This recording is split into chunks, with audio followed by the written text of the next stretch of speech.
So looking at what's uniform across both R&D and R&D for parents and guardians. So across both, R&D participants will have an option to participate in what we call a catalyst group. This is a picture of us picnicking last year. So the other artists that are involved in R&D, both in parents and guardians and in R&D, they are invited to participate as much as they are inclined to the catalyst group. So this kind of functions as a mini cohort during your time through R&D, and we can support one another. We can exchange ideas, resources. Also, again, just this connection, like we just did in the chat, like, wow, I didn't know you work in that discipline. I need somebody that works in that discipline or what have you. So this idea of kind of cross collaboration, again, not forced, just organic, being in the room together. The 2 dates are predetermined, so I put those up here on the slide, April 11th and June 30th. It's also on the website. We'll also talk about in the timeline. I did this because last year was bonkers trying to wrangle people's schedules. So I figured let's just set them now and then folks can put them in their calendar. I also would want to say that all artists would want to construct their time in a way that serves their own creativity. And of course, if you're a parent or guardian, your parent and guardian lives. So ideally, we love for the time to be consecutive because that's how typically, if you're looking for space support, that's how space support is best financially, affordable, but we're also open to discussing that. If your process is, I need a few days off, I need to think about what we just did, I can't take 5 days, 7, whatever it is, we're really open to discussing what's best for your process. And that's across both of the offerings. So I'll also just say that because I know we got some questions about that last year. So I'll talk about R&D first. So R&D is our first kind of, again, that branch R&D offering, and then we'll go to the parent and guardian one. So again, you get to participate in this catalyst group we just talked about. Some examples, and this is what I'm talking about with the co-design. It includes a $1,600 stipend towards the project.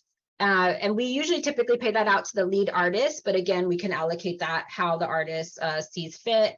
And the activities and support, again, can be open-ended. That's why we took out the word residency. So some examples of what that additional support has looked like in the past has been funding for, concentrated research, again, research and development. So maybe something around knowledge building, maybe you need to get some books, some literature, maybe there's some domestic travel, like, train tickets, et cetera, that, I need to go to this archive and I need to get down there, what have you, or it has a fee and I need to pay that fee.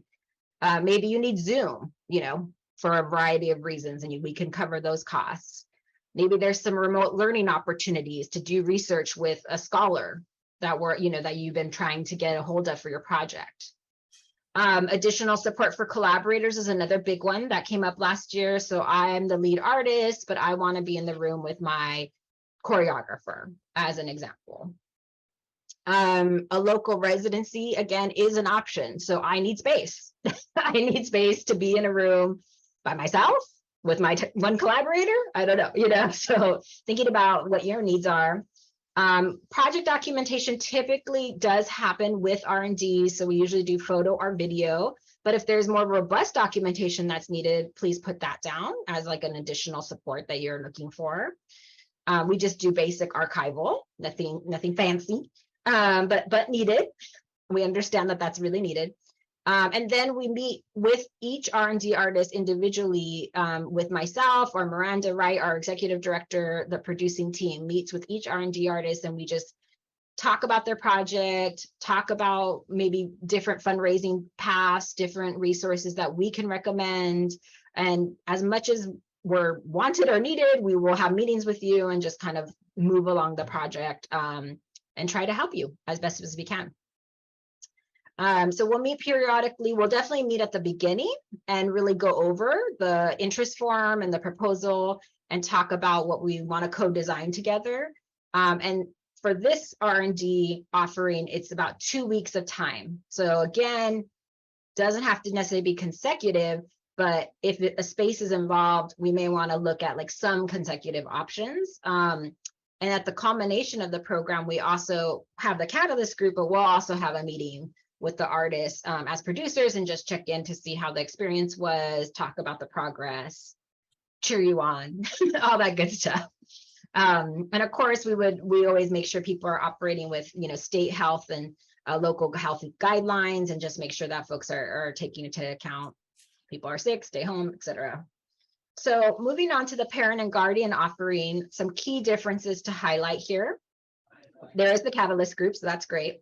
The key difference is really the amount of time. And this was really built out and designed with other parent guardian artists that we talked to prior to launching the program. And the feedback we were told was that 1 week was an ideal chunk of time for parents and guardians. And so that's why there's a time difference here. And it does include a stipend, $1,200, and it does include childcare expense reimbursement.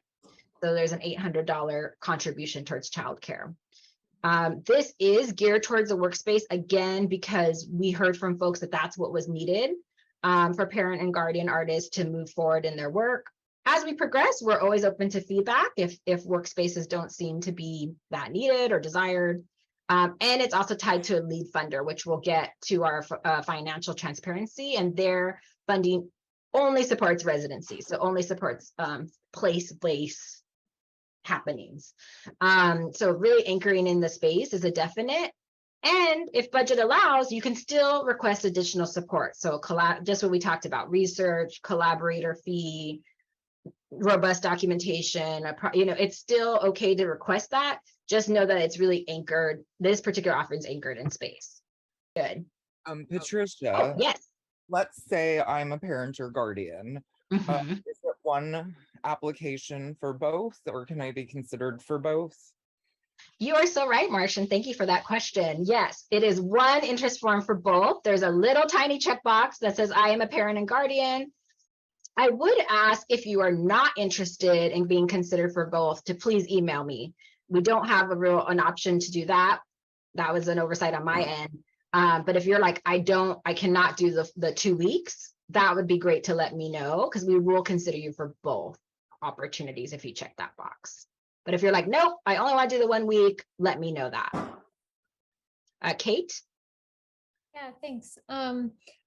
The catalyst kickoff and closing date, are those requirements? You have to be present in person for those? I'm just curious about how that works.